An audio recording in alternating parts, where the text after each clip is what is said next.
Page number 285।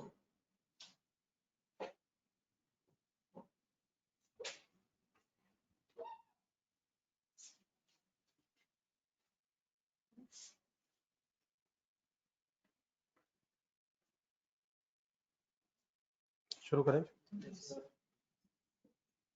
जी। Number 2 जी, online students wall street.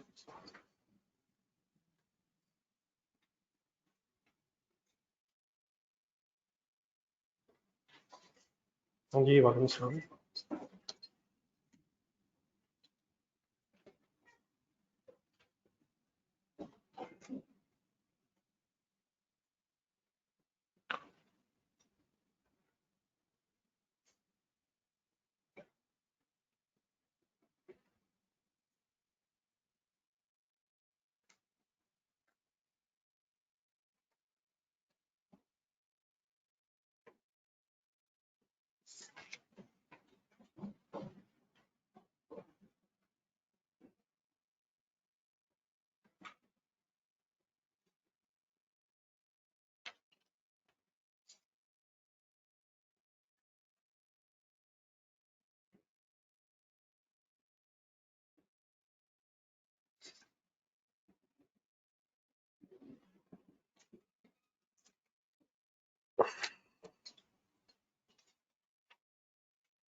जी sir.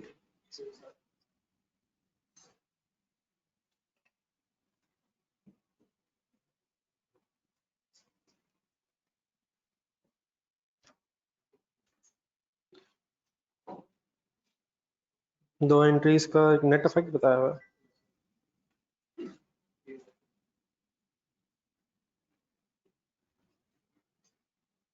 जी ठीक है जी। 150 से कैसे ऐसे डेबिट हो रहा है? 1.5 लाख। 230 से डेबिट हो रहा है, 80 से क्रेडिट भी हो रहा है। तो एक नेट एंट्री लिखी हुई है, अलग लिख लें आप। दो एंट्रीज का नेट इफेक्ट लिखा।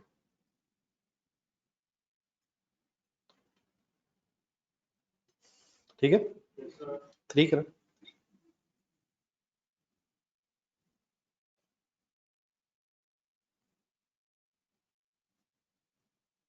3 3 3 3 आगे शुरू करें।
बीटा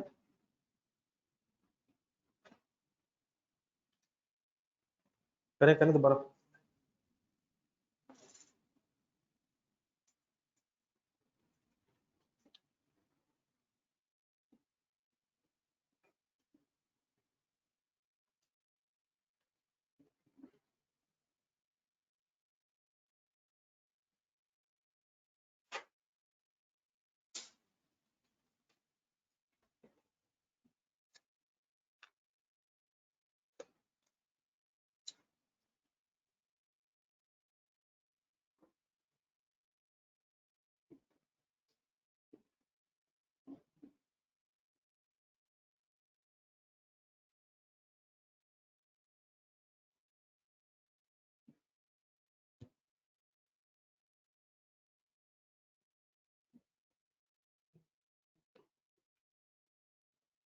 हम्म जी ऑनलाइन स्टूडेंट्स 0.04 मिलियन को 1000 रुपीज में कन्वर्ट करें। 0.04 मिलियन को रुपीज में कितना कहेंगे? रिवैल्यू करके बेचा ना यार, होगी वर्किंग?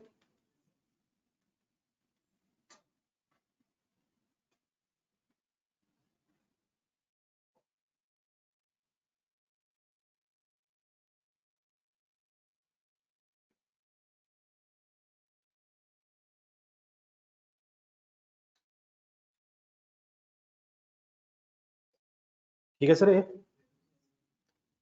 4 कर।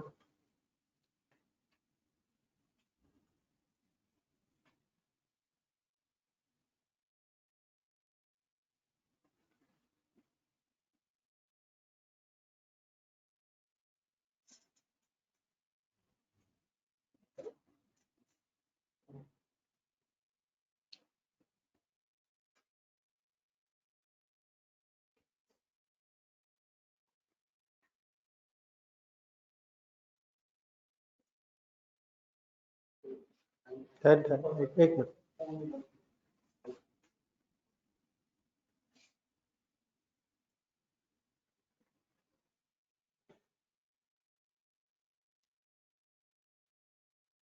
जी फर्स्ट स्टेटमेंट ठीक है। सेकंड, क्या क्या गलती है इसमें? एंटायर क्लास होनी चाहिए। 3-4 क्लासेस के नाम बता दें।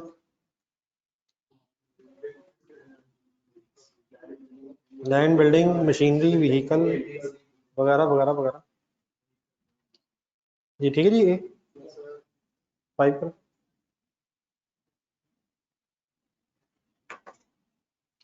जी चला जजाकल्ला।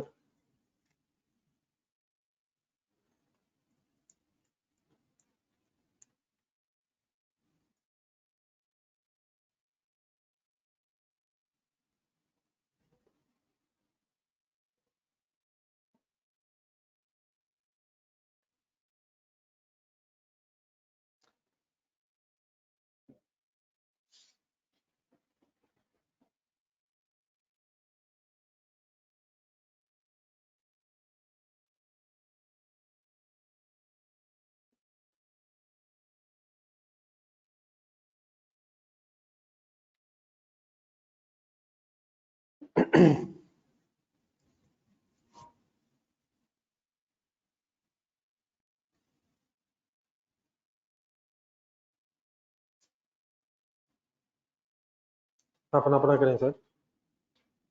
इधर आ जाए।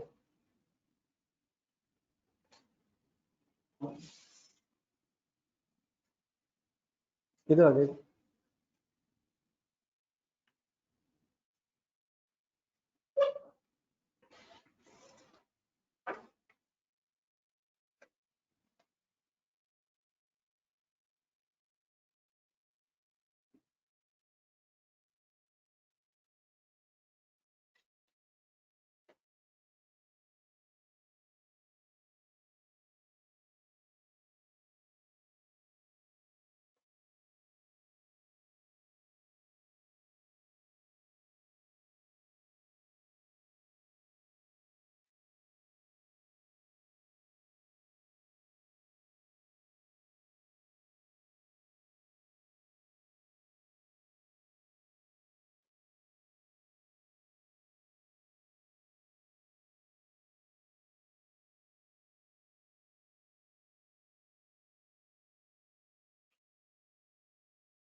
जी रिमेनिंग लाइफ निकाल लेंगे।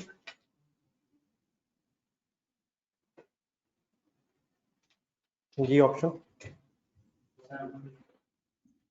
सी ठीक है। ठीक है सर 7 करें।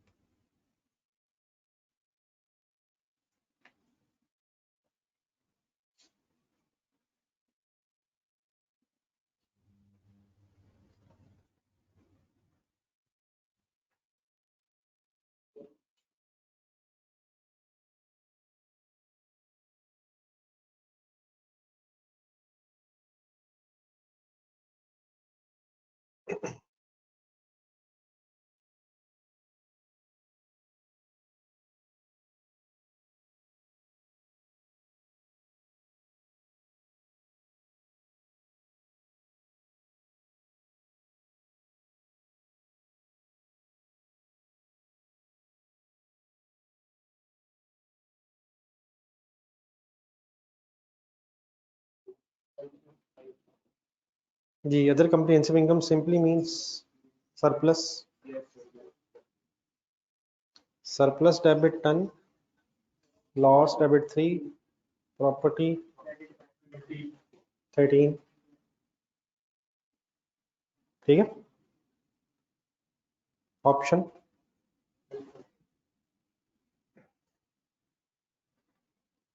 ऑप्शन सी है। चल हाँ जाने दे। ऑप्शन ए है। लॉस तो तेरे ही है। आ गए यहाँ तक 10 सोच के जरा 30 सेकेंड्स।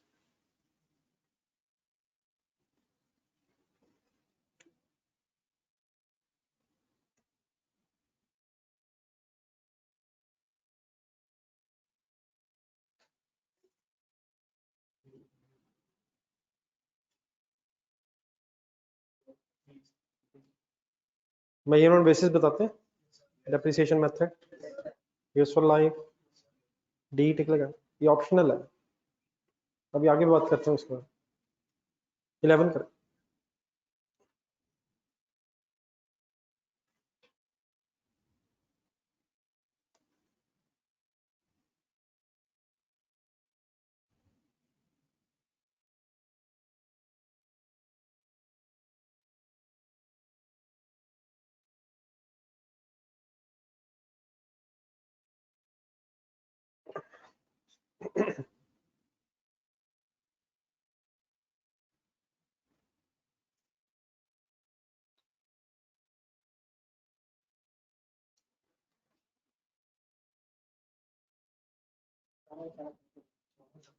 सर ऑप्शन सर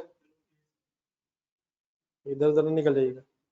जितना पड़ा है डिस्पोजल पे सारा ट्रांसफर हो जाएगा। कितने से क्या एंट्री हो जाएगी। Surplus debit retained earnings credit ठीक है 13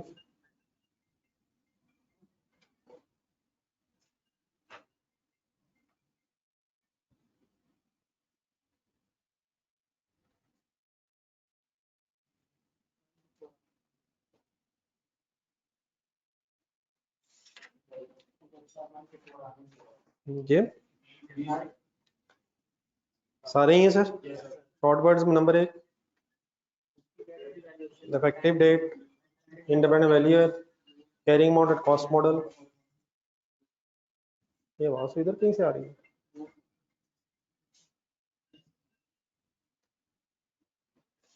This is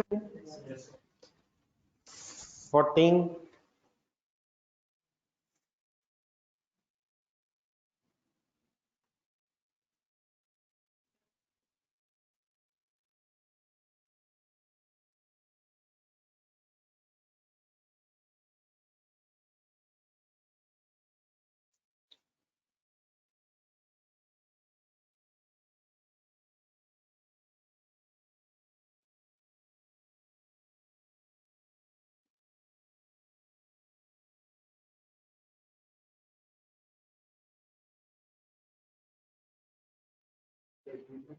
ये सारी ये नई चीजें थी।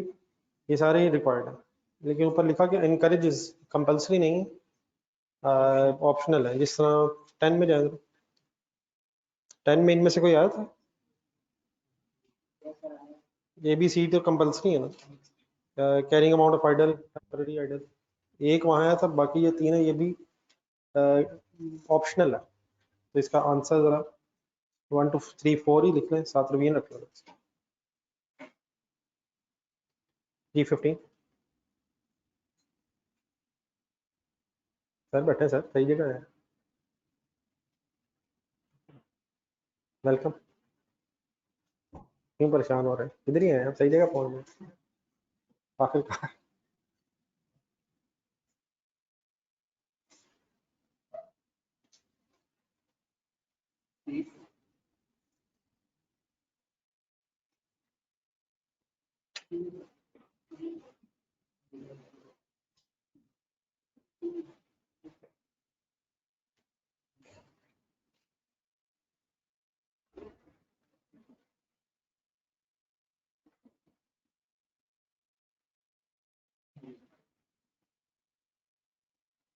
जी पहले में क्या प्रॉब्लम है? करेक्ट ढूंढना है। हाँ जी, क्रॉस कैरिंग अमाउंट पे ही दिखाना है, नेट करके दिखाना है। या लिखा हुआ है पूरा ग्रॉस दिखाना है, फिर नेट बनाना है, ये नहीं कि सिर्फ नेट ही बता दो। बी में बाद में बताता हूँ। सी में क्या गलती है? हाँ जी, एंड एंड फीचर जरूरी नहीं है, कुछ साल भी हो सकते हैं, समटाइम शुरू भी हो सकता है, मिड भी हो सकता है। डी में क्या issue? All property not equipment जरूरी नहीं है, क्लास के सारे एसेट जरूरी हैं। बी को फाइनल करने से पहले जरा 10 में जाए, जरा 10 में सी देखें जरा। ये यूजफुल लाइफ और डेप्रिसिएशन रेट दोनों बताने जरूरी नहीं है, वो जस्ट डिस्क्लोजर में लाया जरा। ये डिस्क्लोजर जब बनाते हैं ये 16 वाला, तो उसमें डेप्रिसिएशन रेट्स वगैरह लिखते हैं। जहाँ यूजफुल लाइफ होती है वहाँ यूजफुल लाइफ लिख देते हैं, और जहाँ रेट होता है वहाँ रेट, दोनों बताने जरूरी है। सिर्फ लाइफ बता दें या रेट बता दें। हम क्या करते हैं, जिसकी लाइफ होती है उसकी लाइफ बता देते हैं, जिसका रेट है, मतलब दोनों जरूरी नहीं है। किसी एसेट की अगर लाइफ और रेट दोनों हो तो दोनों जरूरी नहीं। सिर्फ क्या या क्या बता दें, या लाइफ बता दें या रेट बता दें। नहीं सर, मेथड का कहाँ से जिक्र आ गया? नहीं, सी की बात कर रहा हूँ सर जी, वो बी, आप बी देख रहे हैं। नंबर 10 पे जाना, मेथड एक अलग बहस है, लाइफ एक अलग बहस है। रिड्यूसिंग बैलेंस अगर मेथड है और लाइफ भी पता हो, लाइफ से रेट निकलता, रेट तो लाइफ से निकलता ना। अगर रेट और लाइफ दोनों हो तो दोनों बताने जरूरी नहीं। हमारे सवालों में नॉर्मली स्ट्रेट लाइन में लाइफ दी होती है और रिड्यूसिंग रेट भी होता है, लेकिन अगर दोनों अवेलेबल हो तो दोनों डिस्क्लोज करने जरूरी नहीं। 10 देखिए सी क्या लिखा हुआ, लाइफ और डेट। तो अब इधर आए 15 में, बी में क्या लिखा हुआ? इधर life rate to be disclose both are not required, तो ये स्टेटमेंट ठीक है, लेकिन इसके साथ लिख लेना 10 सी। समझ आ गया सही? 16 में एक वर्किंग है, जरा बिस्मिल्लाह करो।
नहीं सर, अल्फा नहीं, जल्दबाजी कर गए, पूरे साल की मांग रहा है।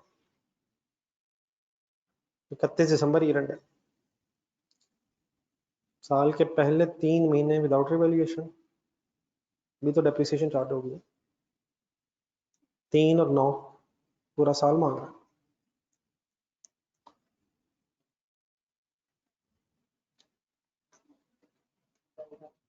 रिमेनिंग लाइफ गिन लेंगे कितनी? हाँ जी, 2.2 साल 3 महीने गुजरे हैं, तो 2.3 हो गया ना। हाँ, 2.3 कहाँ से हो गया भाईजान? साल के 3 महीने सर, 3/12 का मतलब 0.25, 2.3 कैसे हो गया सर? जानते हैं, ये तो मजाक में हुआ। 2 साल 3 महीने मीन्स कितने साल?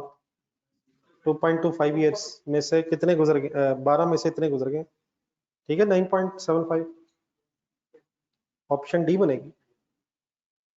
20th फिर।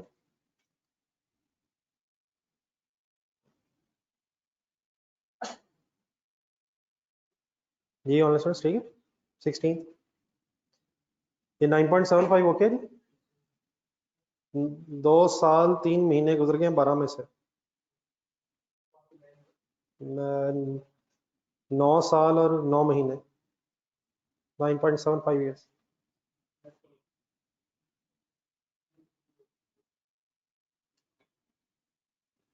हाँ जी ठीक है, 20 करें, नंबर 20। इंक्रीमेंटल डेप्रिसिएशन का मतलब क्या है? ट्रांसफर टू सरप्लस, ट्रांसफर की अपनी अमाउंट निकालनी है।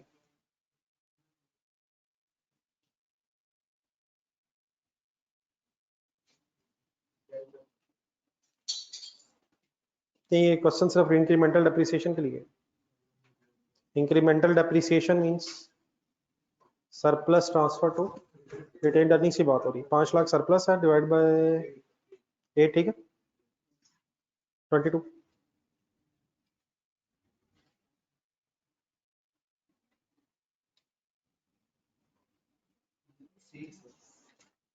सी फाइनल है सर।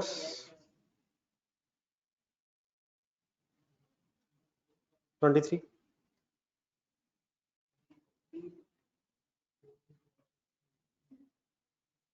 ठीक है सर। बी 24,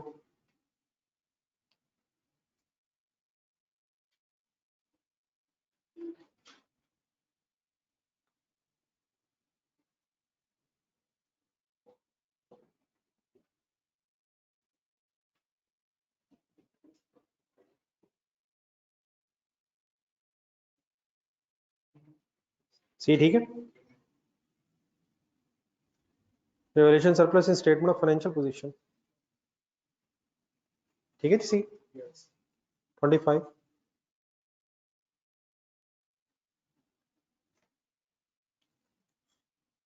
सोच के जरा 30 सेकंड्स।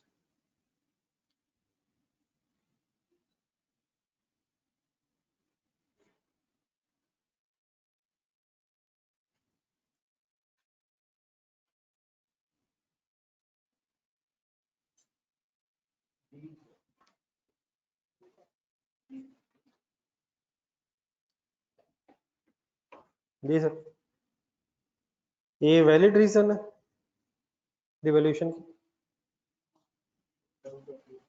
नहीं, ये वैलिड रीजन हो सकती है। मकसद रिवॉल्यूशन का क्या है? यही है ना कि पुरानी फिगर्स की बजाय नई फिगर पे आ जाए, ओनर्स को बेहतर जरा इंफॉर्मेशन मिल जाए, परफॉर्मेंस बेहतर नजर आ जाए। टैक्स की कोई बहस नहीं सर, लेकिन बार इसको रिव्यू में रखना, नई चीज है। क्या ऑप्शन थी? ठीक है, 28 पे 30 सेकंड्स। जी चला, ठीक है, जल्दी नहीं, 30 सेकंड्स।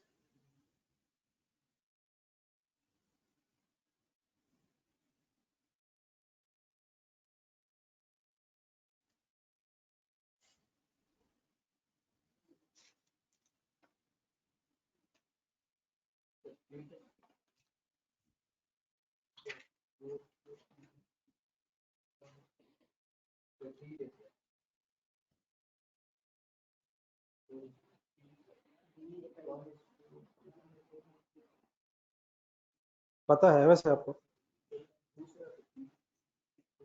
पहला ठीक है। ये पहली लाइन का मतलब क्या है? नहीं नहीं, वैसे बात है क्या? ये ट्रांसफर एंट्री नहीं। गेन्स लीगली विड्रॉन का मतलब क्या है? क्या मतलब? हाँ जी, डिविडेंड। शेयर होल्डर्स इसलिए डिविडेंड। किन गेन्स में से शेयर होल्डर्स लॉ के मुताबिक डिविडेंड ले सकते हैं? नंबर एक, इसका मतलब क्या है? Gain that arise from upward revaluation. Surplus में से डिविडेंड ले सकते हैं? जब तक सरप्लस में पड़ा तब तक नहीं ले सकते। लास्ट डिस्क्लोजर ज़हन में लाया जरा। There is restriction on distribution of surplus as dividend. दूसरा, gain that arise from sale of non current assets. इसमें से ये कौन सा गेन है? डिस्पोजल गेन है, इसमें से ले सकते हैं। ये तो प्रॉफिट में जाता है ना। तो what is the validity of each statement? कौन सी सही है? कौन सी ऑप्शन बनेगी? डी ठीक है। नहीं, सवाल समझ आ गया? जी सर।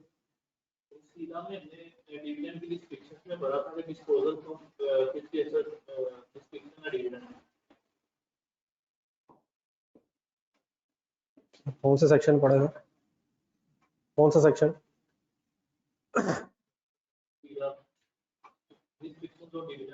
क्या सर, तो अनरियलाइज में से कह रहे हैं ना, पॉइंट वन की बात कर रहे हैं। दूसरा कौन सा गेन है? डिस्पोजल वाला गेन है ये तो रियलाइज गेन है। अनरियलाइज कब तक है? जब तक बेचना हो। अनरियलाइज ही पड़ा ना, तो पहला अनरियलाइज्ड है, लेकिन जब डिस्पोजल हो जाए फिर तो रियलाइज्ड है। G29।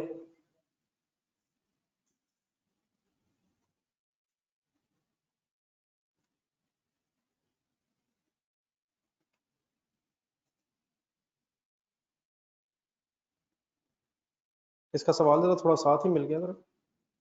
Which of the above involve cash flow है जी? ये तो सही बता दीजिए।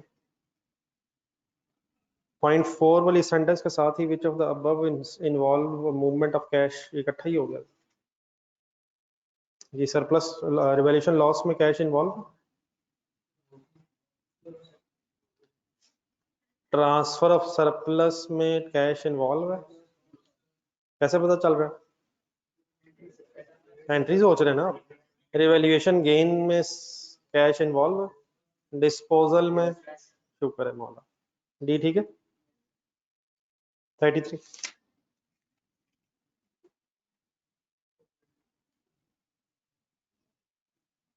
कल भी इस तरह से कुछ आया था।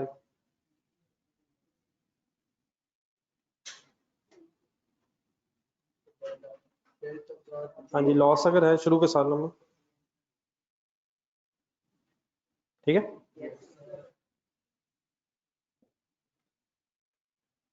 थर्टी थ्री ओके जी। डी 34 करें। सोच के करना, ये थोड़ा सा टफ है, बस गेम खराब कर दी अपने साथ ही।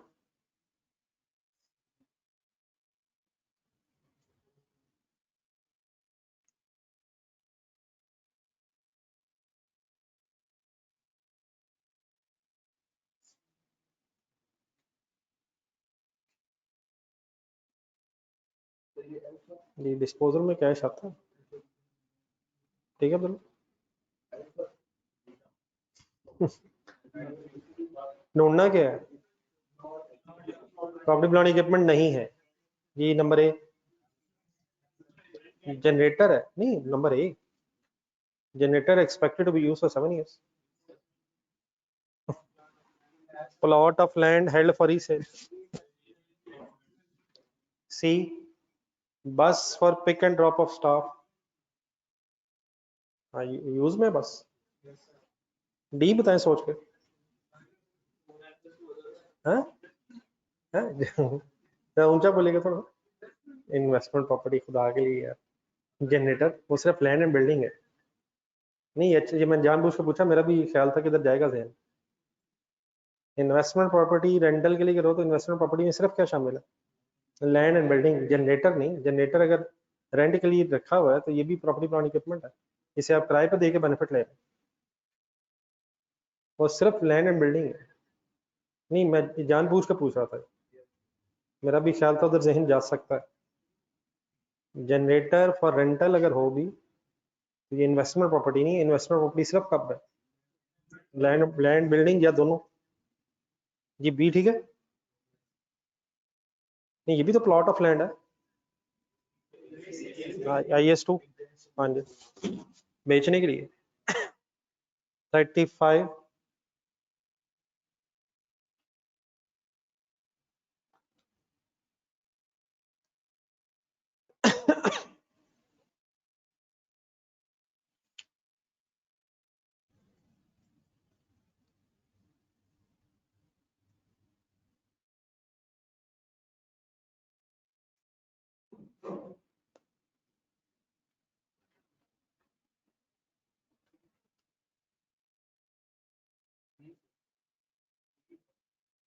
भूल रहे सर, 2 सवालों में ढूंढना तो ढूंढना, 2 में, 1 में, 2 में। मंडे ढूंढना। एक्सचेंज मंडे के अलावा कहाँ आया है? ये अल्फा कहाँ? हाँ मंडे ढूंढना उधर पर। वॉल्यूम 1 में मंडे ढूंढना, मंडे में ज्यादा बहस हुई हुई है। इसमें भी है वैसे तो अल्फा में भी। नहीं वही है, मंडे वाला ही है, इसमें तो मंडे वाला ही है, सेम मंडे वाला। वॉल्यूम 1 में तो बताइए मंडे, मंडे कहाँ है? वॉल्यूम 1 टू 1, उसका पॉइंट 1 जरा पढ़े, बताए नया इक्विपमेंट कितने पे रिकॉर्ड होगा? सर मैंने तो कुछ नहीं कहा, मैंने वैसे ही पूछा है। पॉइंट 2 शायद, पॉइंट 2 देख के बताएं इक्विपमेंट नया वाला कितने पे डेबिट होगा। ना करें सर, सोच के आराम से तसल्ली से।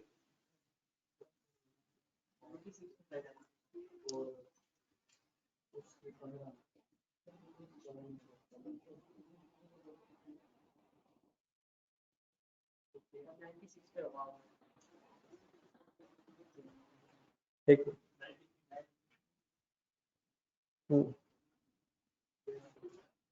हम पुराने की फेयर वैल्यू पता है, तो 70 जमा 21 जमा 5।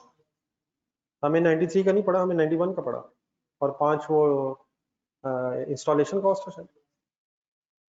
5 इग्नोर करके 91 का में पड़ा, 93 का नया, लेकिन हमें 91 का क्यों पड़ा? क्योंकि हमने 70 मिलियन कैश दिए और 21 मिलियन वाला पुराना एसेट दिए। अगर ये 21 मिलियन ना लिखा होता यहाँ, पुराने की फेयर वैल्यू ना पता होती, फिर दोबारा देख कर बताएं फिर कितने पे रिकॉर्ड करते? अगर पुराने की फेयर वैल्यू ना पता होती, नहीं नहीं सर, फिर 93 पे रिकॉर्ड करते, फिर ये अज्यूम करते कि हमारे की 23 होगी।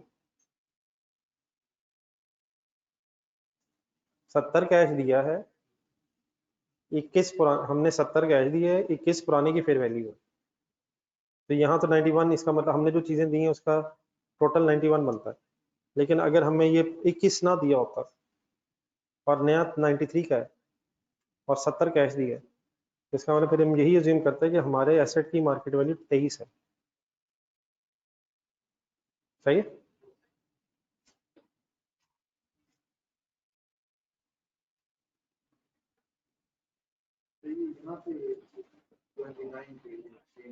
जी जी। नहीं यहाँ लेकिन इन फिगर्स में तो अज्यूम नहीं है। अगर हमें ना पुराने की फेयर वैल्यू पता हो ना नए की, फिर WDV of the old asset plus cash, अगर वो कैश दिए या अगर कोई कैश मिला है तो माइनस कैश, वो सिचुएशन में है। अगर ना पुराने की फेयर वैल्यू पता है ना नए की पता, हमारे इस केस में दोनों की पता है। नहीं नहीं, ये पहले मंडे और ये वाला फाइनल कर लें, बाद में वो भी देख लीजिएगा। मंडे और ये 35 सेम है, ये सही है। नए की फेयर वैल्यू बताएं इसकी।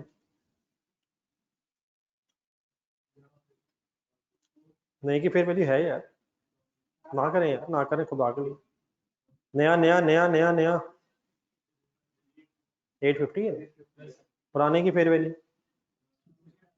तो ये पहली बात, ये वाला जो एमसीक्यू ये तो मंडे की तरह, उसमें भी नए की फेयर वैल्यू भी पता है, पुराने की भी पता है।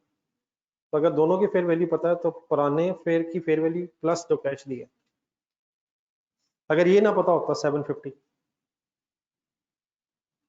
तो फिर 850, और अगर बोर्ड पे देखें दोनों ही ना पता होता फिर carrying amount of the old asset plus cash. और अगर प्लस कैश प्लस तब अगर हमने दिए, और अगर कैश हमें मिला हो तो फिर माइनस कैश, नहीं फिर माइनस कैश। अगर हमने कैश दिया है तो फिर कैश प्लस हो जाएगा ना सर, अगर दिया है तभी प्लस होगा ना, कैश क्रेडिट होगा तो डेबिट होगा ना। अगर हमें मिला है फिर प्लस क्यों होगा, फिर तो माइनस होगा ना। हमने दिया तो प्लस कैश, हमें मिला तो माइनस कैश। आप जो पेज देख रहे हैं वो ये है। वो उस केस में अगर दोनों का ना पता हो, अगर दोनों की फेयर वैल्यू पता है, फाइनल करेंगे एक मिनट, किन दोनों की, तो fair value of the old plus cash paid. अगर पुराने की ना पता हो, नए की फेयर वैल्यू और बैलेंसिंग फिगर, फिर ट्रेड एंड अलाउंस है क्या, ट्रेड एंड अलाउंस सेम है। वॉल्यूम 1 में जाए जरा पीछे, पेज नंबर 9 10 जरा ढूंढना,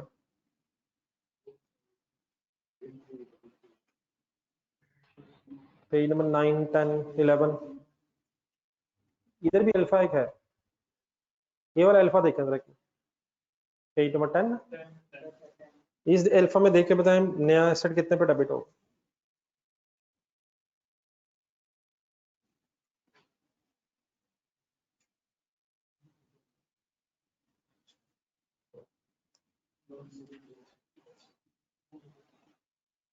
ऊपर देख, अकमल देख रहे हैं या अल्फा देख रहे हैं, दोनों एक ही है, नीचे वाला अल्फा देख रहे हैं, फिर बाद में अकमल भी देख लीजिएगा, या दोनों देख के बताएं नए पुराने की फेयर वैल्यू क्या है। अब यहाँ इसमें पुराने की फेयर वैल्यू नहीं है दोनों में, यहाँ क्या किया होगा फिर हमने,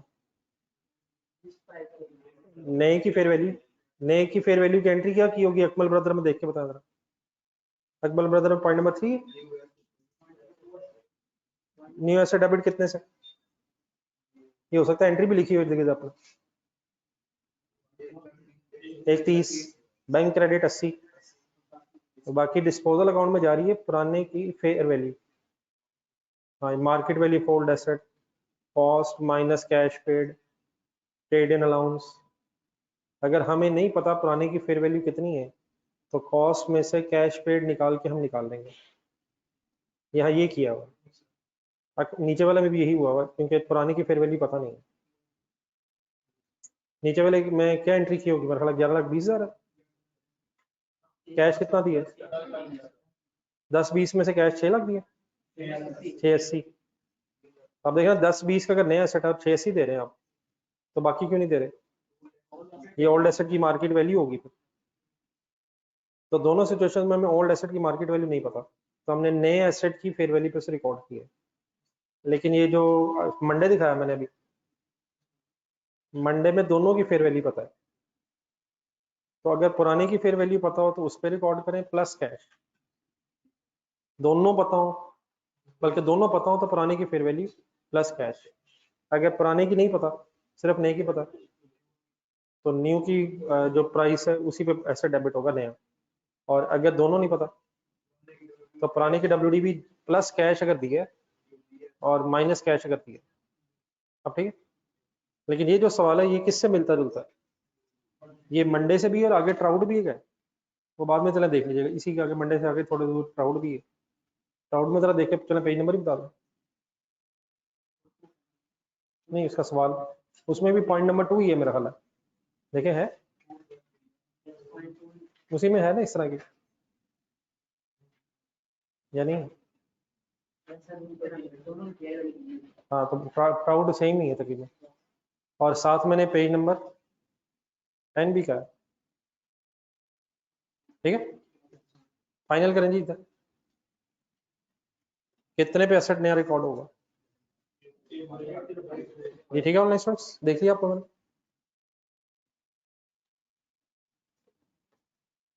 जी 36 है।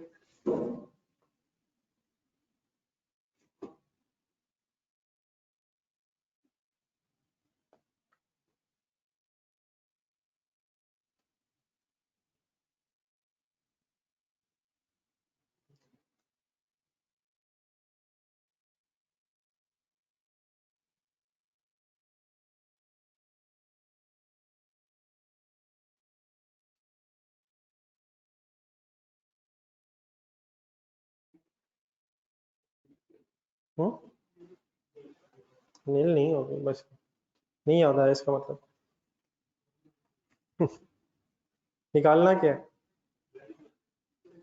मेथड क्या है, थोड़ा सोचो।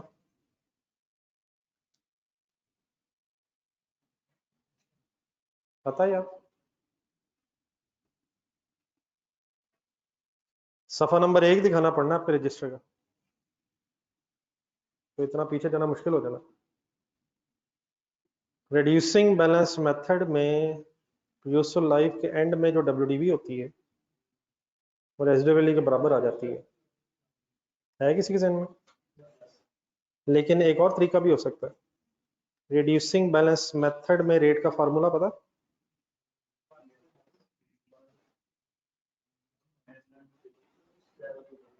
रिड्यूसिंग बैलेंस मेथड में रेट का formula 1 minus n under root residual value divide by cost into 100।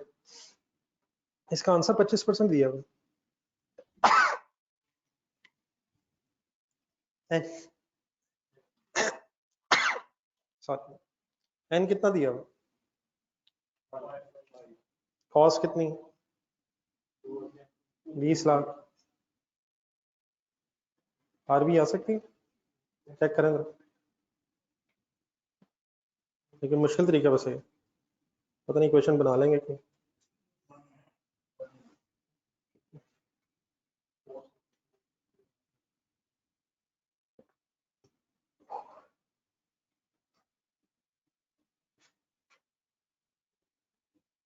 Hang हो गए। लेकिन ज्यादा आसान तरीका दूसरा, ज्यादा आसान तरीका और याद आना चाहिए। रिड्यूसिंग बैलेंस मेथड में यूजफुल लाइफ के एंड पे जो डब्ल्यूडीवी है वो रेजिडुअल वैल्यू के बराबर बच जाएगी। क्या आंसर आता है? 474609 आता। अगर इस तरह नहीं आता तो इस तरह हो सकता है ना, माइनस करना तो माइनस भी ठीक है, लेकिन ये याद आ जाएगा जरा, कितने परसेंट रेट है इसका मतलब, डब्ल्यूडीवी 75% बच जाएगी 1 साल बाद, और टोटल कितने साल है, तो इसे अगर 5 साल 75% करो, ये 25% की बजाय 75% क्यों कर रहा हूँ, डब्ल्यूडीवी से डब्ल्यूडीवी से डब्ल्यूडीवी से डब्ल्यूडीवी करके देखें, हो सकता? निकालना क्या चाह रहा हूँ, डब्ल्यूडीवी निकाल रहा हूँ, लेकिन यूजफुल लाइफ के एंड में जो डब्ल्यूडीवी होगी वो रेजिडुअल वैल्यू के बराबर बचेगी। करके देखना, 0.75 5 दफा। ये काम और भी हो सकता है, कंपाउंड वर्ड सुना कभी? 0.75 5 दफा पॉजिटिव रख के आगे, ये आगे जाना पीछे आना, अगले 5 साल, तो इसमें पावर 5 भी रखा जा सकता है।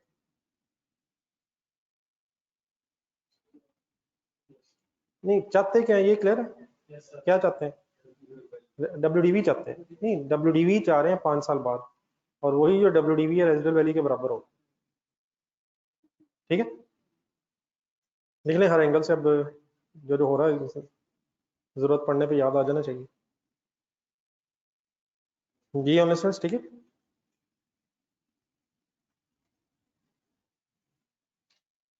चलें आगे।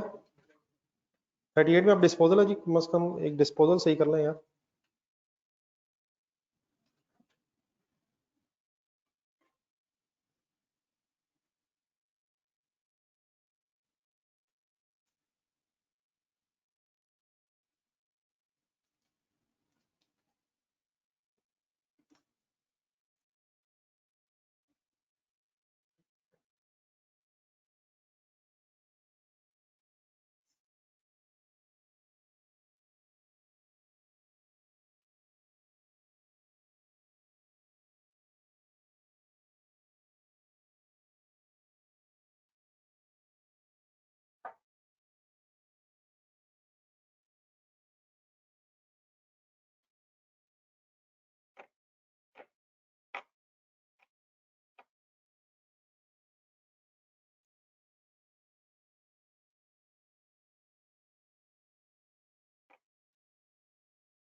जाने दें सर।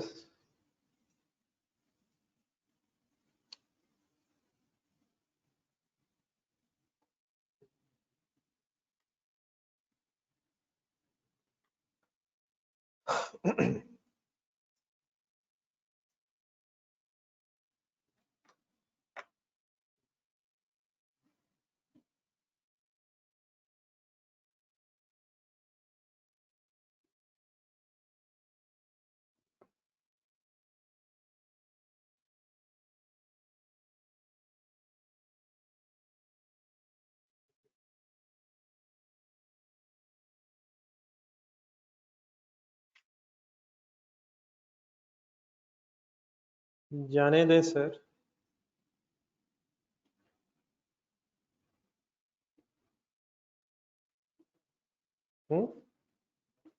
जाने दो यार, शुक्र है ऑप्शन ही नहीं है। कितने साल गुजरने के बाद डिस्पोजल हो रही है? वाह करो यार। 3 साल और कौन से 8 महीने हैं? क्या करी जा रहे हैं? क्या हो गया? 6 महीने कैसे पहले साल के? हद होगी।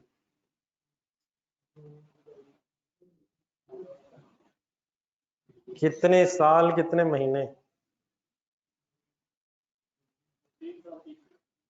3 साल 3 महीने का मतलब 3.25 ईयर्स। 3 साल 3 महीने कैसे?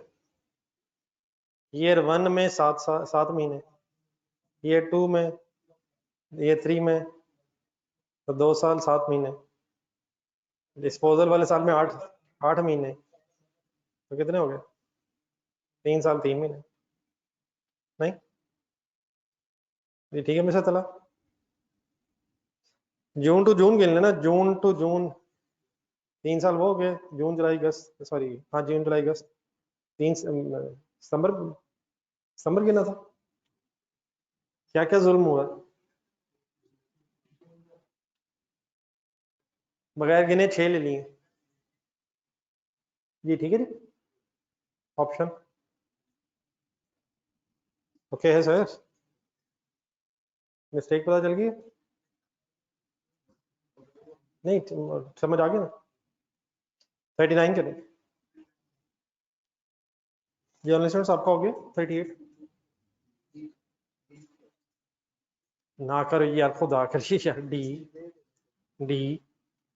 अच्छा शुक्र है। मेथड अगर बदल जाए तो क्या है?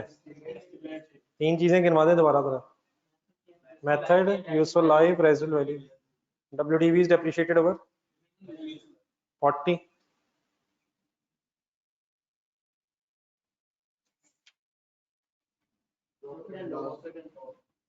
ठीक है सर। 41। अच्छा सा गेस करें, देखते हैं आपका गेस कैसे।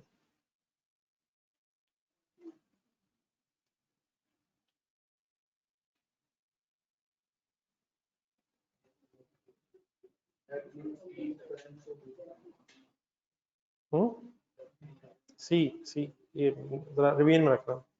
मार्केट वैल्यू चेंज नहीं, यूजफुल लाइफ हर साल के एंड पे रिव्यू हो जानी चाहिए। डजंट रियली मींस के बदल जाए, हर साल देख लेनी चाहिए। How often useful life should be checked at least at the end of each financial year. लेकिन बहरहाल ये रिवाइज में रखो। 43 एक बेस्ट एफर्ट करें।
नहीं, प्रेजेंट कंडीशन में तो नहीं है।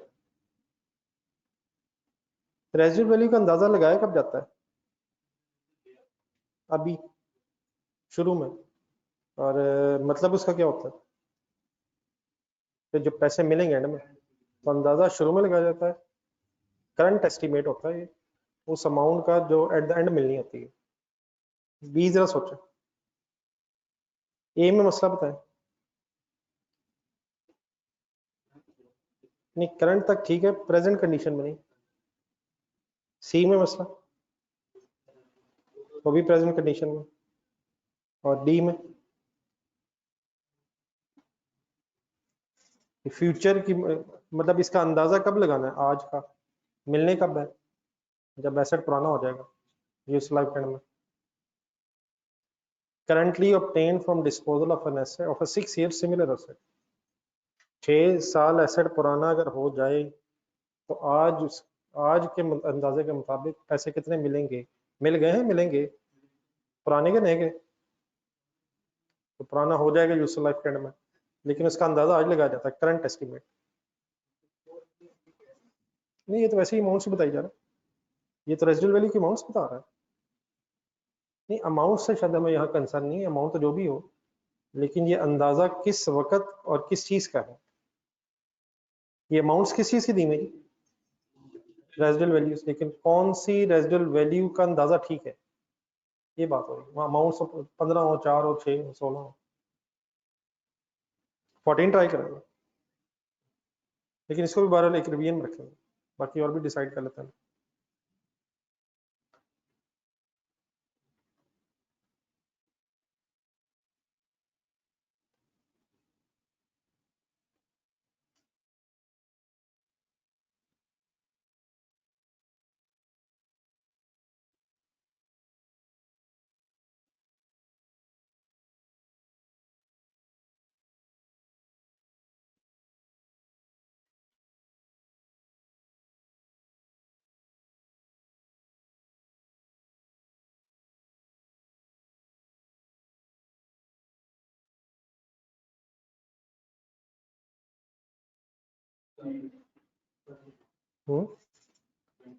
कितनी चार्ज हो रही थी, कितनी होगी, कितनी इजाफी होगी? कर लेंगे वर्किंग?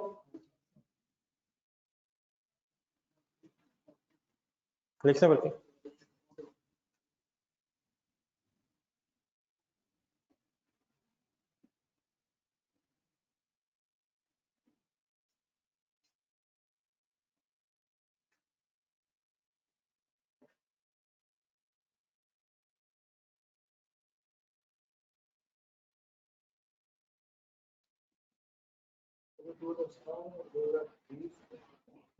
जी 2020 के स्टार्ट में रिवॉल्यूशन नहीं है,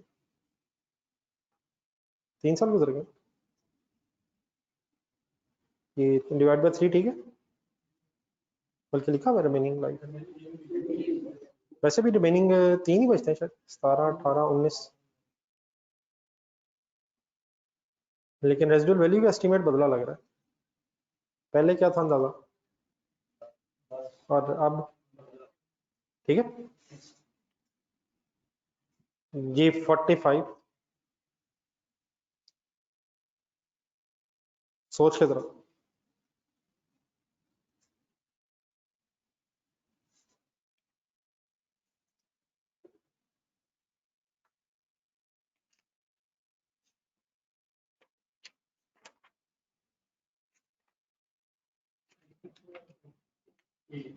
शेल बी मेड लिखा है, वैसे अगर आप पिछला देखें तो ये सारे रिक्वायर्ड है शायद, लेकिन शेल बी मेड का मतलब कंपलसरी, हाँ जी, देने हैं।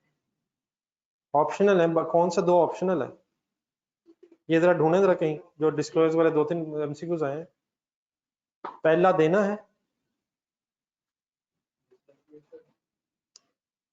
बल्कि ये तो सॉरी सिंपल ये लिखा होगा रिवैल्यूड अमाउंट्स है।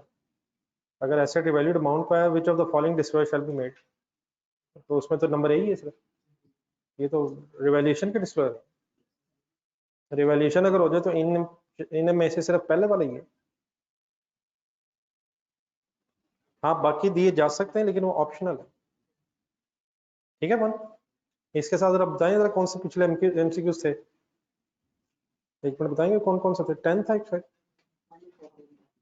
10, एक और भी मेरे ख्याल था, ये डिस्क्लोजर वाले जो थे। हाँ वो खैर वैल्यूड अमाउंट वाला था, लेकिन चलेंगे। 10, 14, 15, 13, 25 भी डिस्क्लोजर वाला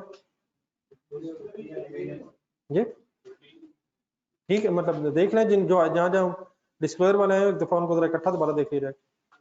दोबारा बोल दें जरा। 10, 13, 14, 15,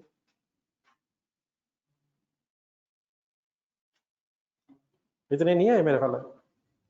नहीं मैं उनकी बात नहीं कर रहा कि जिसमें रिवैल्यूएशन सरप्लस लॉस आया, मैं सिंपली बात कर रहा हूँ जिसमें ये डिस्क्लोज थ्योरेटिकल है, यही है मेरा ख्याल।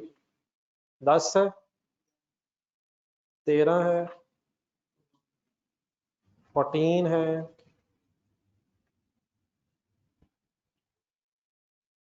जाने दें यार 25 का है,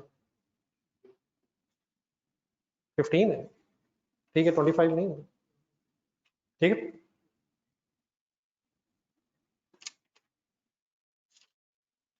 ये रेक्टिफिकेशन डिवाइस है,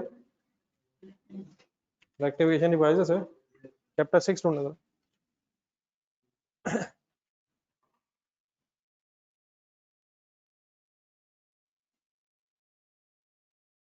ये करंट एस्टिमेट होता है जो अमाउंट पुराने एसेट की मिलनी होती है। शुरू में अंदाजा लगाया जाता है करंटली उस अमाउंट का जो आपको एट द एंड रिसीव होनी है पुराने एसेट के अगेंस्ट।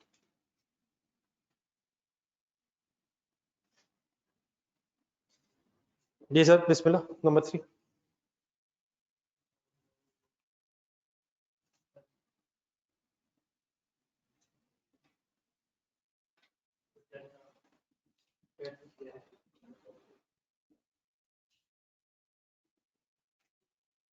जी डिस्पोजल सॉरी सस्पेंस अकाउंट कब आता है? जब डेबिट क्रेडिट रूल में प्रॉब्लम हो जाए। पहले की तरह ट्रांसलेशन कर दें अकाउंटेंट बन के। क्या होने की बजाय क्या हुआ है? रिपेयर एक्सपेंस डेबिट होने की बजाय ऐसे डेबिट हुआ, तो डेबिट क्रेडिट में प्रॉब्लम नहीं आया, हुआ डेबिट ही है। दूसरा बताएं इसी तरह। इन्वेंट्री डेबिट होने की बजाय नॉन करंट एसेट डेबिट हो गया। सी में एरर ऑफ ओमिशन से सस्पेंस अकाउंट तो नहीं आता, ना डेबिट हुआ ना क्रेडिट हुआ। डी में क्या होने की बजाय सिर्फ क्या हुआ, एक्सपेंस डेबिट हुआ ही नहीं, सिर्फ बैंक क्रेडिट हुआ। ठीक है, तो कौन सी ऑप्शन बनेगी? नेक्स्ट करें 5।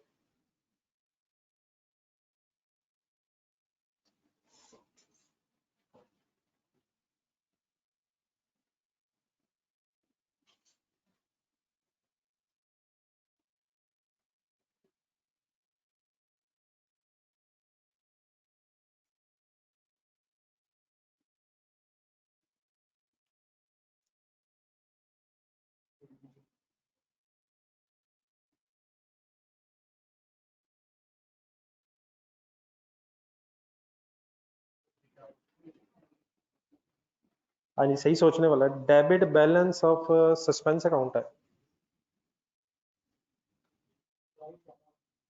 जी, या तो डेबिट्स कम है या क्रेडिट ज्यादा। ये ओवर स्टेटमेंट अगर सैलरी एक्सपेंस की हुई हो तो इससे तो सस्पेंस अकाउंट का क्रेडिट बैलेंस हो गया, डेबिट ज्यादा हो जाएंगे। बी, सेल ज्यादा क्रेडिट होने से सस्पेंस डेबिट कॉलम में आ जाएगा। सी, अगर ये हुआ होता तो इससे सेल्स कम क्रेडिट होने से, क्रेडिट्स कम होने से सस्पेंस अकाउंट क्रेडिट कॉलम में होना चाहिए था। समझ आ जाएगी सर? डी, डी से तो सस्पेंस अकाउंट बनेगा ही नहीं। बी चलेगा सर? रीजन से क्रेडिट्स बढ़ गए, 8 करें।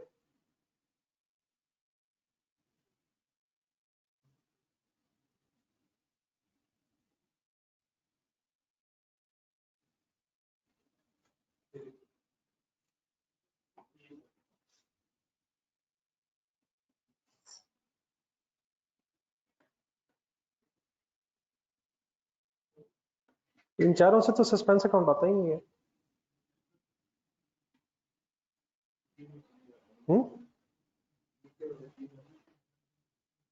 ऊपर वाले से भी आना नहीं चाहिए था, लेकिन ये ट्रांसपोजिशन एरर हुआ कब है? जब लेजर अकाउंट से बैलेंस ट्रायल बैलेंस में गया।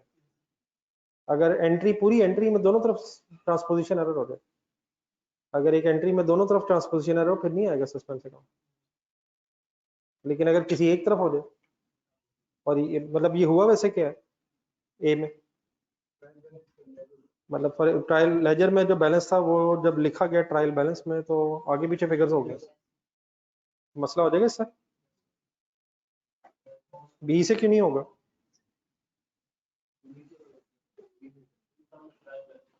इनसे तो ट्रायल बैलेंस टैली हो जाएगा ना। सही है, ये पढ़ लिया था कल के नहीं? एक नजर पढ़ लें। 10 करें।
सी सर,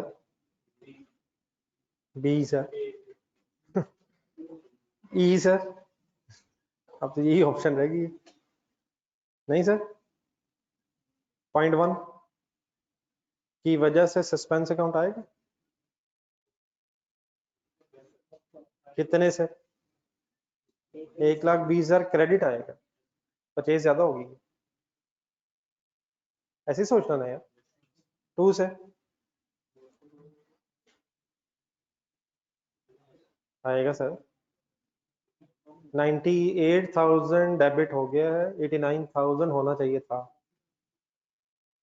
नहीं, अगर पेमेंट हुई है तो डेबिट ही होना चाहिए था। सज्जाद को अगर पेमेंट हुई तो क्या एंट्री होनी चाहिए? Payable to Sajjad debit cash credit. तो डेबिट कितने से हुआ है? नहीं सर, 98 से हो गया 89 की बजाय, तो 11,000 9,000 सॉरी 9,000 से ज्यादा डेबिट हो गया, तो इसकी वजह से भी 9,000 क्रेडिट बनेगा। सस्पेंस ज्यादा डेबिट होते जा रहे हैं। तीसरा बताएं। नहीं ठीक है, सेल कम हुई, उससे क्या होगा? उससे भी सस्पेंस अकाउंट 11,000 से क्रेडिट बैलेंस में आएगा। पहले दो में डेबिट ज्यादा होने से क्रेडिट कॉलम में आएगा, तीसरी में क्रेडिट्स होने से क्रेडिट कॉलम में सस्पेंस अकाउंट आएगा। नहीं नहीं सर, तो प्लस हो जाना है सारा, 140 टोटल क्रेडिट हो जाएगा। सॉरी ये सस्पेंस अकाउंट किस तरफ आता है? अगर डेबिट ज्यादा होंगे तो क्रेडिट कॉलम में आएगा, क्रेडिट्स ज्यादा होंगे तो डेबिट कॉलम में आएगा। तो डेबिट्स ज्यादा तीनों में। दोबारा फाइनल करें, 120,000 से क्या हुआ? डेबिट ज्यादा है। कितने डेबिट ज्यादा है? दूसरे में भी डेबिट ज्यादा है। कितने? 9,000। तीसरे में आप बताएं। क्रेडिट्स कम का मतलब क्या है? डेबिट ज्यादा ही है। ये चले क्रेडिट्स कम है तो तीनों प्लस हो जाएंगे, फिर तीनों का इफेक्ट क्रेडिट कॉलम में जा रहा है। तो टोटल कितने से सस्पेंस अकाउंट आ रहा होगा? नहीं नहीं हुआ क्लियर? एंट्री से पहले पूछ रहा ना, हमारी एंट्रीज के बाद ये सस्पेंस अकाउंट खत्म हो जाएगा। आप रेक्टिफाइंग एंट्रीज बताएं, पॉइंट 1 कैसे ठीक करेंगे?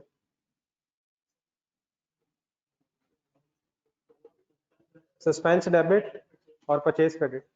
दूसरी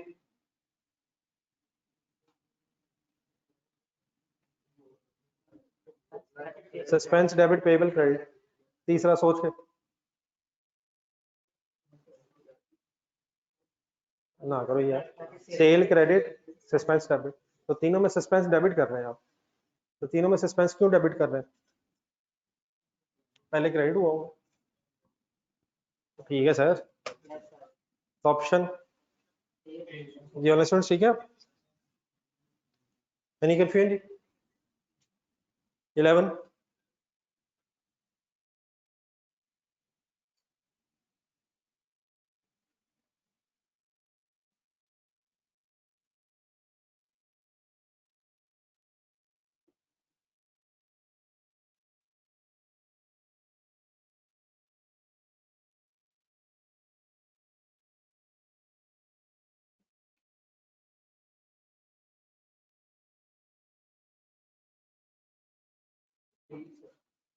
जल्दी कर रहे हैं सर।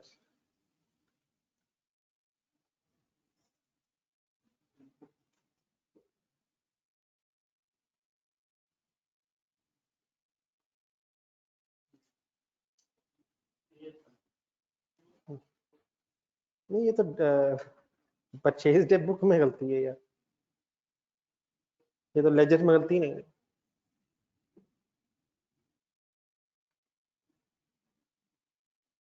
नहीं गलती तो है, ये परचेज डे बुक कितने की बजाय कितनी परचेज लिखी है?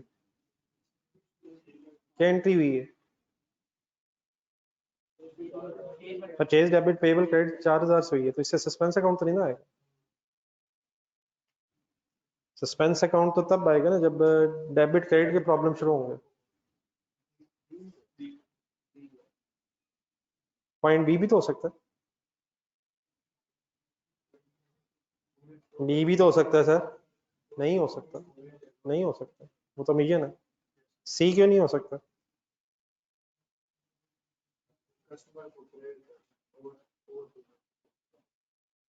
ये एंट्री है क्या वैसे? Over payment of 2,000 receive from customer. Cash debit debtor credit ज्यादा पैसे आ गए हैं, तो इससे डेबिट क्रेडिट में मसला तो नहीं आ रहा। Credit sale of 7,000 posted to receivable account as 5,000 while it is correctly entered in sale account. अच्छा पहले ये फैसला करें, ये फर्स्ट लाइन जो है ऊपर क्रेडिट साइड, ये फिलहाल सस्पेंस अकाउंट का डेबिट बैलेंस है या क्रेडिट बैलेंस है? ना करें यार, फिलहाल इस वक्त सस्पेंस अकाउंट में डेबिट बैलेंस है या क्रेडिट बैलेंस है? जाने दें यार, ना करें यार खुदा की ना करो सर, ना करें।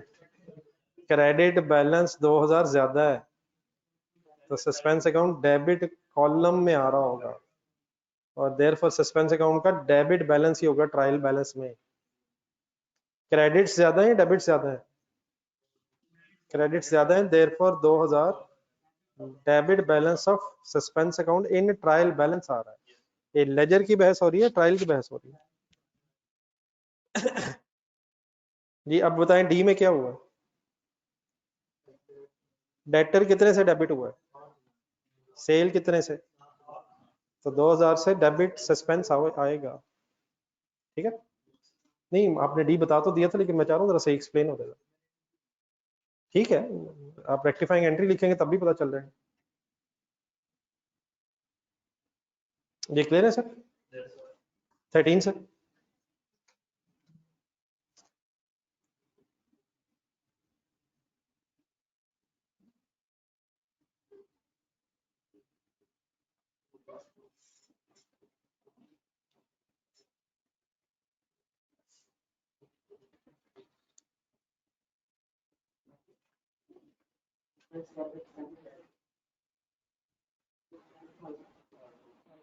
इंश्योरेंस एक्सपेंस ज्यादा क्रेडिट और ज्यादा डेबिट हो गया, ज्यादा लिखा गया या कम लिखा गया?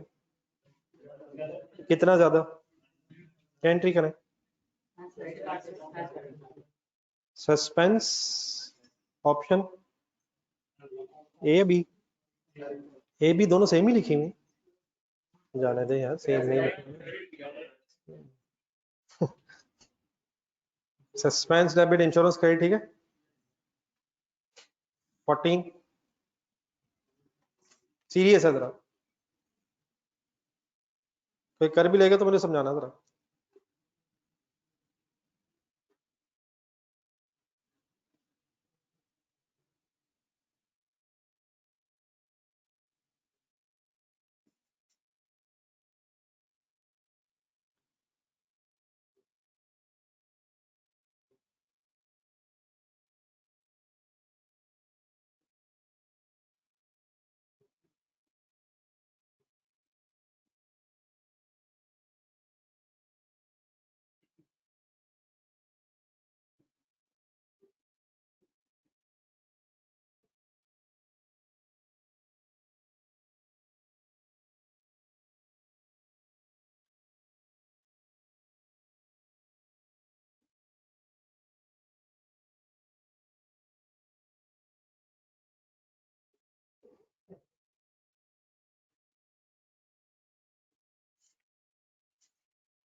जी ऑनलाइन स्टूडेंट्स प्लीज 14।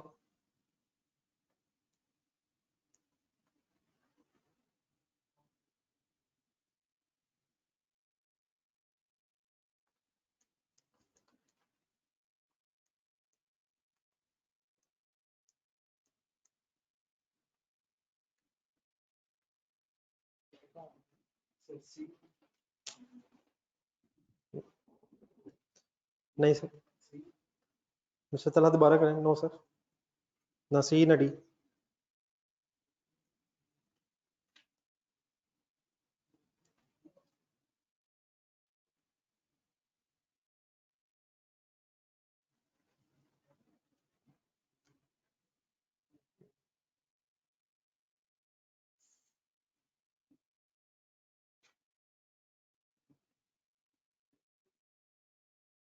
थोड़ा सीरियस है।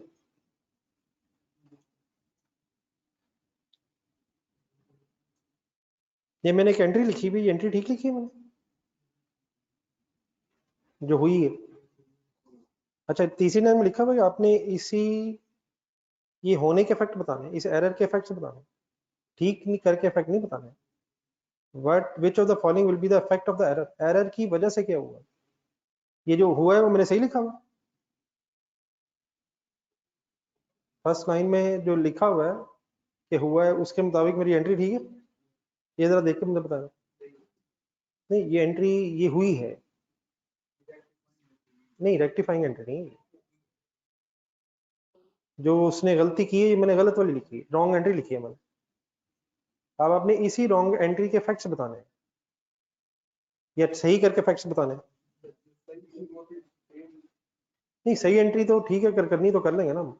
Cell return debit, purchase return debit, नहीं डेटर तो सही हुआ हुआ।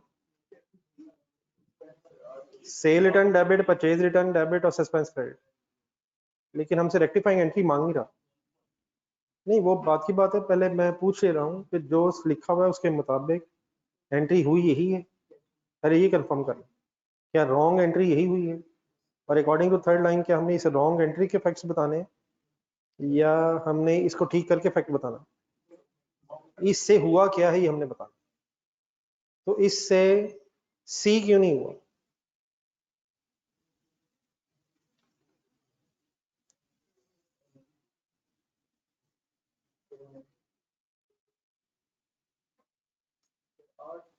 हाँ जी, अगर यहाँ लिखा होता ना कि credit side of the trial balance will be 800 more than, फिर ठीक था।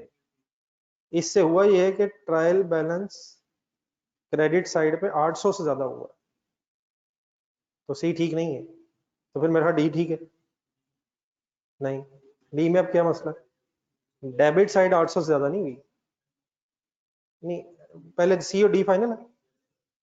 अगर सी में क्या लिखा होता फिर ये ठीक था, तो डी में लिखा तो 800, वो तो वैसे ही गलत लिखा हुआ। अब पहले दो में आया जरा, पहले दो के लिए जरा 1 मिनट और। इसके होने से प्रॉफिट पे कोई फर्क पड़ा होगा? ये सोचो जरा 2 मिनट, लेकिन जरा 1 मिनट और।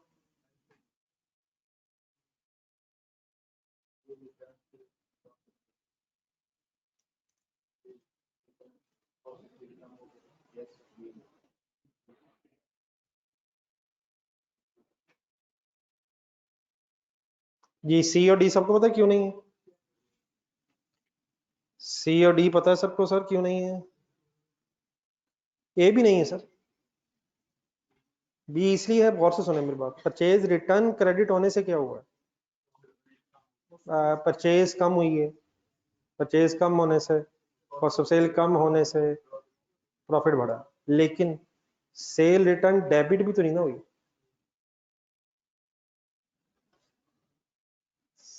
परचेज रिटर्न क्रेडिट होगी, सेल रिटर्न डेबिट ना होने से क्या हुआ?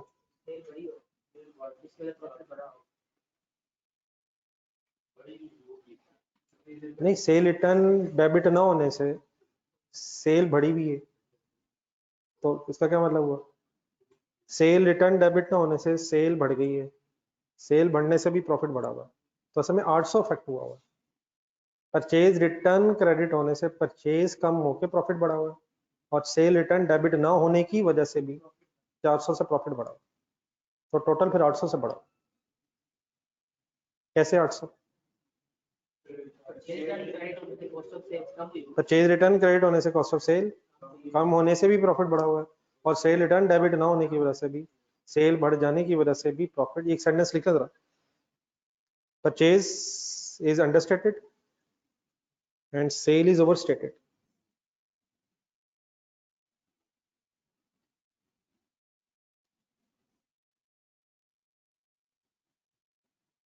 Purchase is understated and sale is overstated by 400 each। Cell भी बढ़ी हुई, परचेज भी बढ़ी हुई। परचेज सॉरी, परचेज कम हुई हुई है और सेल बढ़ी हुई, समझ आता है? परचेज कम होने से क्या हुआ? उससे भी प्रॉफिट बढ़ गया, और सेल रिटर्न ना रिकॉर्ड होने की वजह से सेल बढ़ गई है, और सेल बढ़ने की वजह से भी प्रॉफिट बढ़ा हुआ है। ठीक है, ऑप्शन क्या बनी इसमें? ये 35 और 36 जो है ये अपने पहले भी कभी किए हुए हैं, इंडिविजुअली करना। हाँ जी, जरा एक दफा रिवाइज करें, जरा देखें, दोबारा कर सकते हैं?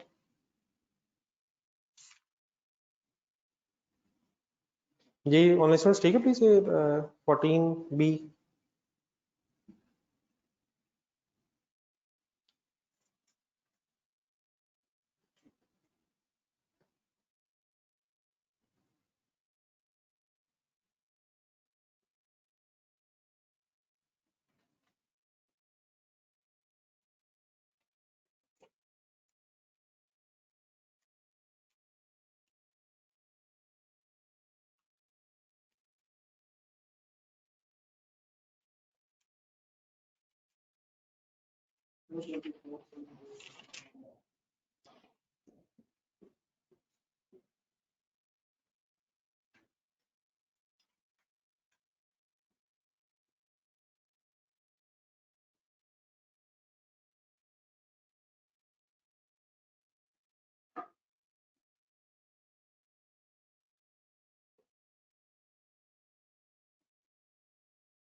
जी सर, कैसे एंट्रीज बता दें। कंप्यूटर डेबिट कितने सर?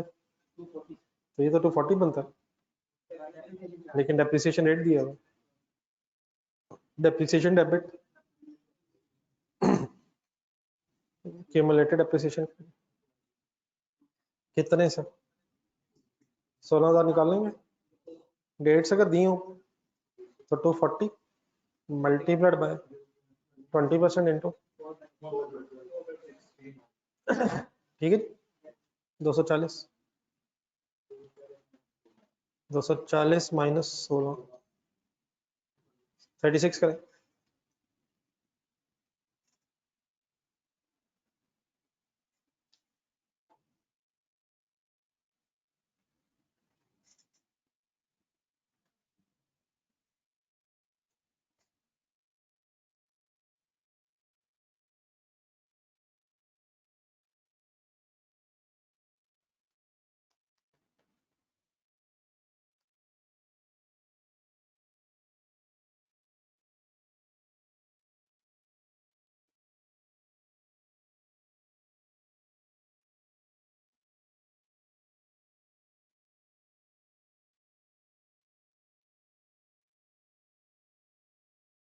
FA1 के पेपर से पहले कितनी छुट्टी है? पेपर से पहले कितनी छुट्टी है? नहीं, FA1 के पेपर से पहले कितनी छुट्टी है? दो तो है ना।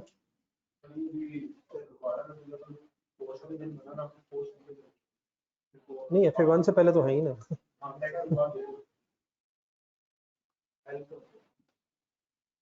कोई नहीं, 12 रबीउल अव्वल दिन फिर कॉस्ट पड़ेगा ना, कॉस्ट ही पड़नी पड़ी ऐसे अगर आ गई तो। जी सर, अल्फा नहीं सर, गलती कर रहे हैं यार।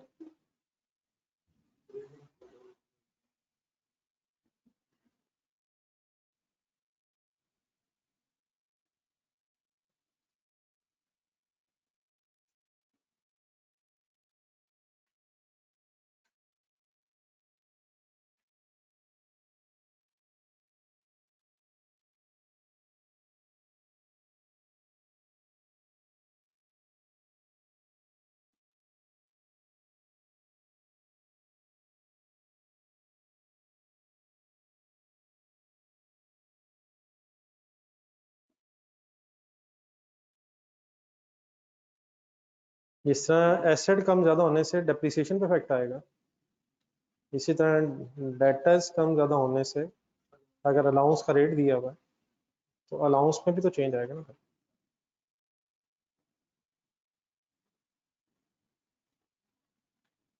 ये चला अभी भी ठीक नहीं है।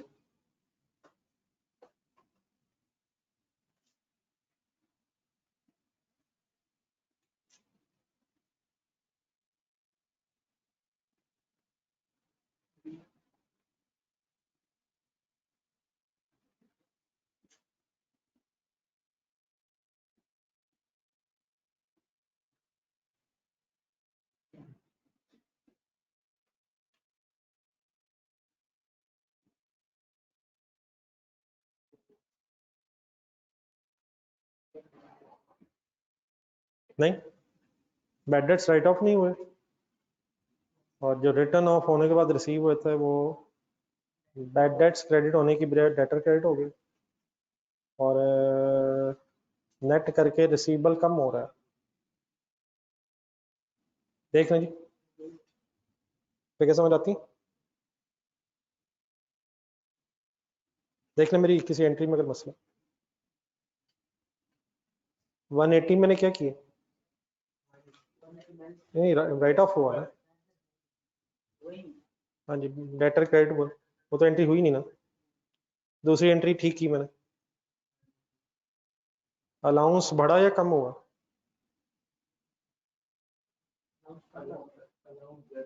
नहीं, अलाउंस कम क्यों हुआ?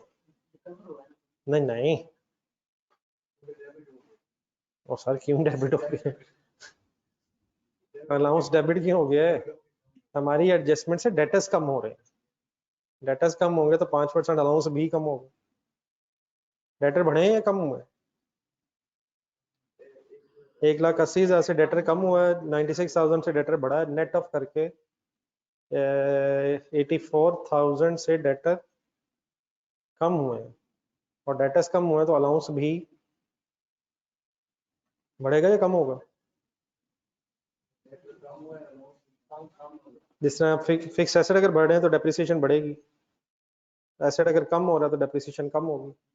अब डेटर्स अगर हम बढ़ा रहे हैं तो अलाउंस भी बढ़ेगा, और अगर डेटर्स कम हो रहे हैं तो अलाउंस भी कम होगा।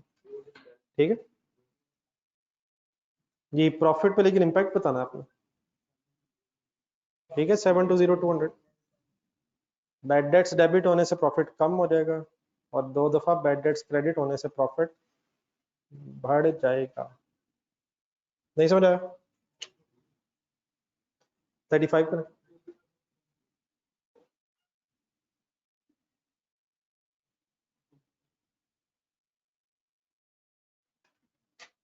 जी करें यार, ग्रॉस डेटर कैसे बना लेंगे, फिगर्स ही नहीं है, डेटर्स ग्रॉस ही है यार, डेटर्स ग्रॉस ही है, यहाँ कहाँ से डेटर्स नेट आ गए? ये जो एंट्रीज हमने पहली दो की हैं, डेटर्स में इफेक्ट आ रहा है ना यार। ये नंबर 50 है, मेरी तो ख्वाहिश थी एक नजर पेपर पेज देख के आते, अपने पहला पेज ही नहीं देखा हुआ लग रहा।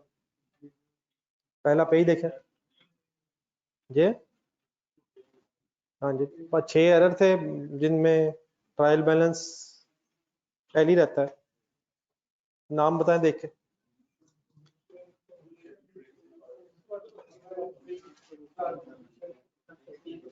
ये कौन सा है? Correct amount, correct account but incorrect sites. ठीक है प्लीज, तो इन छोटी छोटी चीजों को सर टाइम दें यार, इस तरह ना करें। 1 मिनट वॉल्यूम 2 निकालें जरा, पेज 25 पे है जरा।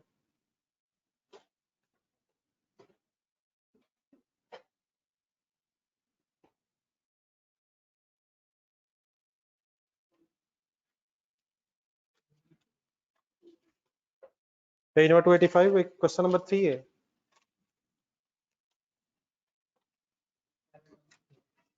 जी मैं देखना चाहता हूँ कि आफ्टर ऑल द बहस क्या आप मसले हल कर सकते हैं। You are the finance manager of, मिल गया सवाल? क्या कंपनी का नाम? The financial statements for the year ended are under preparation. In the beginning of 2023 PL adopted the revaluation model for the subsequent measurement of property plant equipment. A new CFO has recently joined PL. He has pointed out the following non-compliance of IFRS after reviewing the draft financial statements of PL. यहाँ तक की story का मतलब बताएं।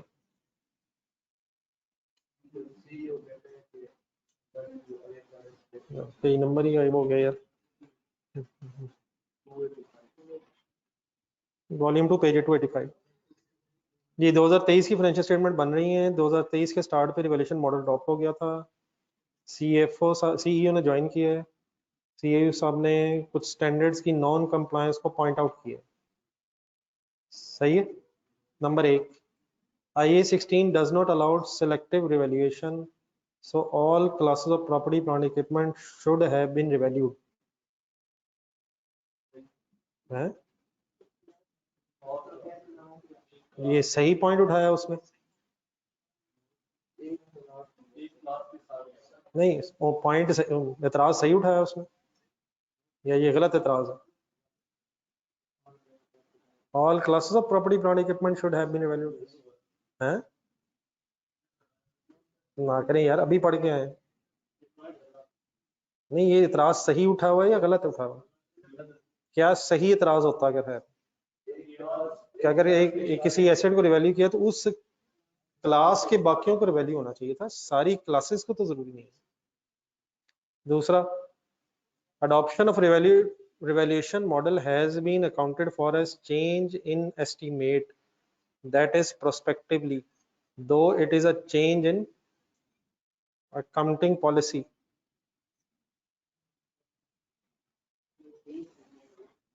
नहीं, ये एतराज सही है या गलत है?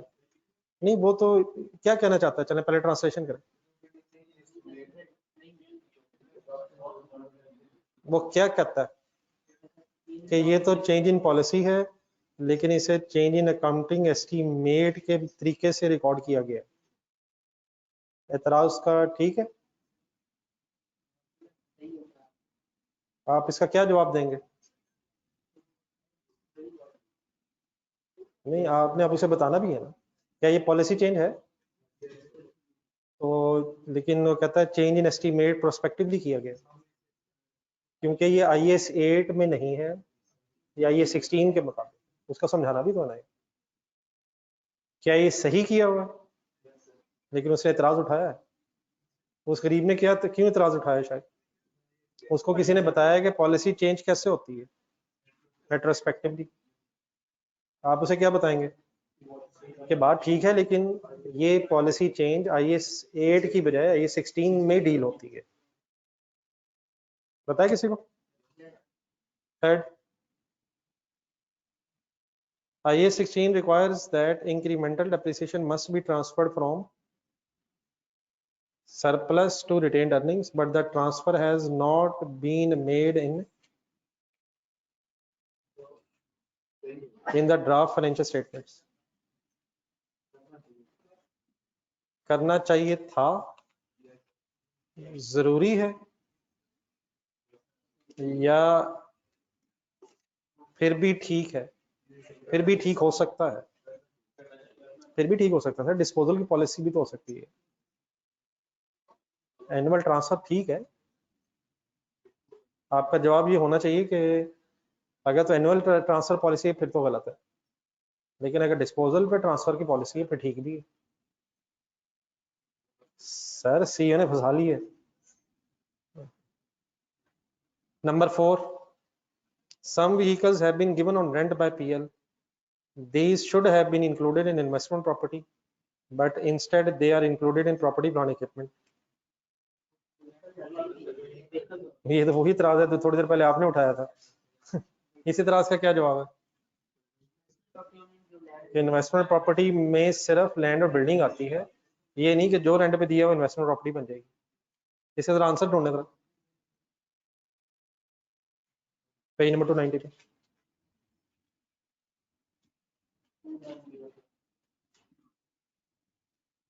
पढ़ ले, पढ़े, इंडिविजुअली पढ़े, मेरा ख्याल मैंने तो समझा दी है। आप पढ़ के बताएं, समझ आता है?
हाँ जी, सॉरी, नहीं आपका क्या ख्याल है? सही नहीं? नहीं मतलब गलत, गलत आंसर? नहीं, दूसरा ठीक है, लेकिन बताने की जरूरत है कि वो गलत परेशान हो रहा है, यानी कि ये उसका एतराज जेन्युइन नहीं है, ये उसका एतराज ठीक नहीं है, ये हो सकता है। उसने एतराज उठा दिया ना कि इसे एस्टीमेट के तौर पे कंसिडर कर लिया, हालांकि पॉलिसी। हम उसे ये बता रहे हैं कि ये एतराज ठीक नहीं है, क्योंकि IAS 16 के मुताबिक यही होता है रिवैल्यूएशन में। अब वो IAS 8 के मुताबिक रेट्रोस्पेक्टिवली करना चाह रहा है। जी क्लियर हो गया जी? चलें जी, बेस्ट ऑफ लक जी। मॉक के लिए टाइम जरूर निकालिएगा जी।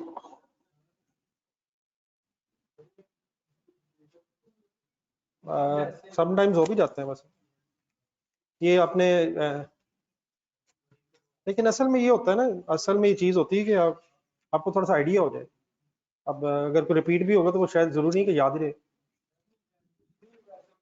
नहीं समटाइम्स हो जाता है, अगर आपने देखा हो, अगर आपने किए हैं, ये किए हैं एमसीक्यू कुछ हो जाते हैं, कहीं ना कुछ रिपीट हो जाता है। देखिए 100% पेपर नया नहीं होता, 60-70% रिपीटेड ही होता है। हाँ लेकिन रिपीटेड डजंट मीन कि सवाल सेम होता है। कुछ ना, अगर आपकी तैयारी हुई हो तो 60-70% चीजें आपको पुरानी मिलेंगी, और जो नई चीजें उस पर फिर बेस्ट एफर्ट है। नहीं लेकिन ये एमसीक्यूज कुछ आप करते रहे यार, तो उनमें से कौन कौन से कर लिए थे? नहीं मतलब एक सेकंड जरा, ये 4-5 कर लिए थे ना इसके? कौन कौन से पेजेस पे किए हुए हैं? ये तो कल परसों भी कुछ दिए थे मैंने। नहीं अब इसके लिए कम से कम मेरे ख्याल में आखिरी दिन में, वैसे तो मैं अभी आज आपके साथ शेयर करता हूँ लास्ट जो पेपर से पहले 2 दिन होंगे उसमें आपको क्या करना चाहिए।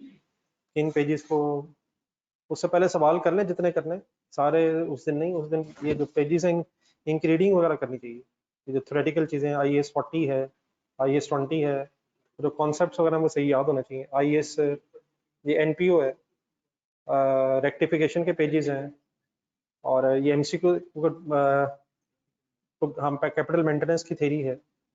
MCQ को घंटा डेढ़ तो दोबारा निकलना चाहिए कभी, ये खासतौर पे जो हमने कम से कम RR लिखे हैं। तो दो, अब वैसे डेफिनेटली हमने करते हुए टाइम भी ज़्यादा लगा, डिस्कशन भी होती रहेगी, लेकिन अगर आप खुद दोबारा करेंगे तो घंटा डेढ़ तो मिनिमम आखिरी दिन में देना चाहिए एक दफ़ा दोबारा। लास्ट डेज हैं, सवाल उसमें करने की ज़रूरत नहीं है, तो सिलेक्टेड से सवाल फिर मैं दोबारा भी बता देता हूँ, तो वो जो रिवाइज कर लें। लेकिन जो आपने कर सवाल सॉल्व वगैरह करने वो पहले देख लें कहाँ तक पहुंचा वो रिवीजन प्लान। नहीं मतलब अगली अभी 2 हफ्ते हैं आपके पास, उसमें करने जितना करना है, लेकिन जो आखिरी जो 2 दिन होंगे उसमें ये जरा एक दफा पूरा सिलेबस थ्योरेटिकली जरा सारा पूरा पूरा जहन में हो। कैश फ्लो के 3-4 इंपॉर्टेंट पेजेस हैं, तो वो बार मैं आपके साथ शेयर कर देता हूँ, लेकिन MCQs के साथ के लिए आप टाइम निकालें। ठीक है जी, प्लीज बेस्ट ऑफ लक जी, अल्लाह हाफिज। बाकी मॉक के लिए टाइम निकालिएगा, मॉक एक दफा दे दें। 25 को ही है। हाँ तो अभी है टाइम, मेरा ख्याल एक दफा निकालना चाहिए टाइम, फिर एक दफा प्रैक्टिस हो जाएगी ना 3 घंटे बैठ के, तो गलतियां भी हो जाएंगी, कर लेनी चाहिए गलती। अल्लाह हाफिज।